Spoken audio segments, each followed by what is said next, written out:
Hi అండి, అందరికీ నమస్కారం. భగవద్గీత మొదటి అధ్యాయము అర్జున విషాద యోగము 4వ శ్లోకము. అత్ర సూరామహేశ్వాసా భీమార్జున సమాయుధి యుయుధానో విరాటశ్చ ద్రుపదస్య మహారథః.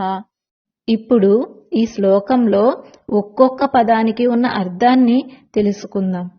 ఇక్కడ అర్థమే కాదండి, ఈ శ్లోకాన్ని మనం ఏ విధంగా విడగొట్టుకుని చదువుకోవాలి అనేది కూడా మనకు అర్థమవుతుంది.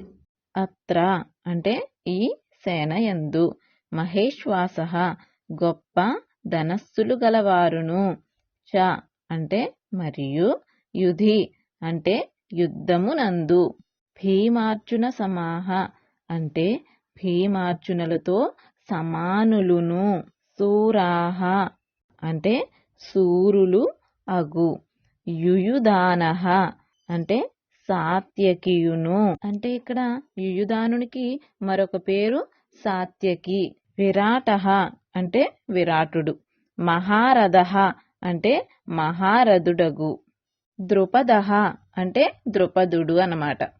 ఇప్పుడు ఈ శ్లోకం యొక్క భావాన్ని తెలుసుకునే ప్రయత్నం చేద్దాం. ఇక్కడ దుర్యోధనుడు ద్రోణాచార్యుల వారితో చెప్తూ ఉన్నాడు. ఏమని ఇప్పుడు తెలుసుకుందాం. ఇక్కడ పాండవ సైన్యం గురించి చెప్తూ ఉన్నాడు.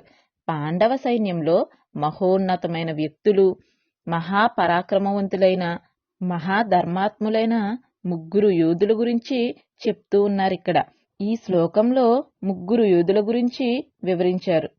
వారు ఎవరు అనే సందేహం ఇప్పటికే మీకు వచ్చుంటుంది కదా. వారిలో ఒకరు యుయుధానుడు, రెండవ వారు విరాటుడు, మూడవ వారు ద్రుపద మహారాజు. అసలు ఈ 3 ఎవరు? ఒక్కొక్కరి గురించి తెలుసుకుందాం. మొదటివారు యుయుధానుడు. ఇతడు కృష్ణ పరమాత్మ పట్ల అధికమైన ప్రేమను కలిగి ఉంటాడు. యుయుధానుడు పరమ ధర్మాత్ములు. యుద్ధంలో కృష్ణ పరమాత్మ ఒక్కరు పాండవుల పక్షాన నిలబడి యుద్ధం చేస్తుంటే, కృష్ణ పరమాత్మ నారాయణి సేన మొత్తము దుర్యోధనుని పక్షాన యుద్ధం చేయవలసిన పరిస్థితులు ఏర్పడ్డాయి.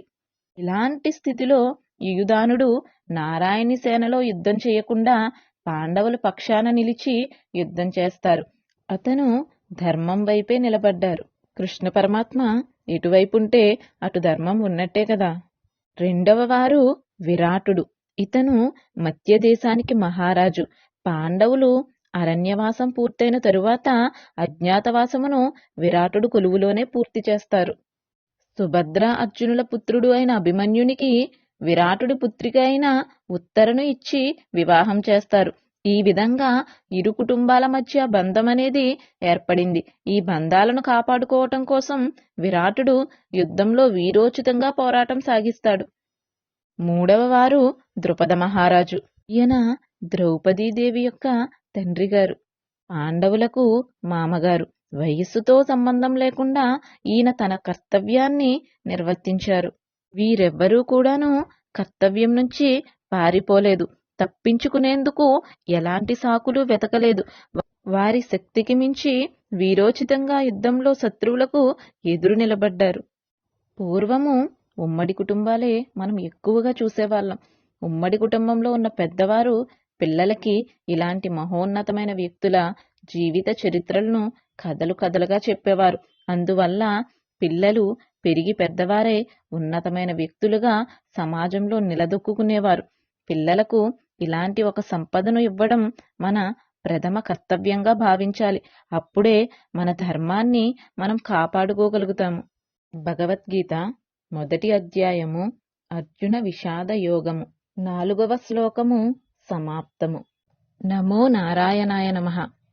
లోకా సమస్తా సుఖినో భవంతు.